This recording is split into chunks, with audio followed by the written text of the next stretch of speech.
Аляска. Сегодня в 20:00 на СТС. Здравствуйте, друзья.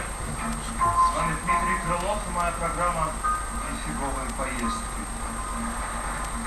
Сегодня мы отправимся в Исландию. Это самая далекая европейская страна. Билет туда стоит очень много денег. И вот мы здесь. Сейчас мы едем на знаменитые вулканы Исландии. Добраться туда можно только на самом дорогом джипе, который далеко не каждому по карману. Итак, мы в джипе и едем на вулкан. У арабских шейхов есть традиция, она очень странная. Чтобы вернуться сюда, они бросают в кратер $1 000 000.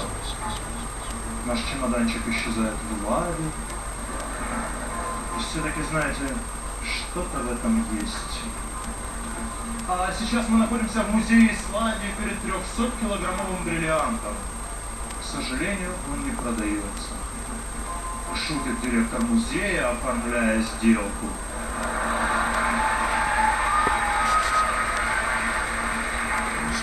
До свидания, ваш король Исландии ДК-14.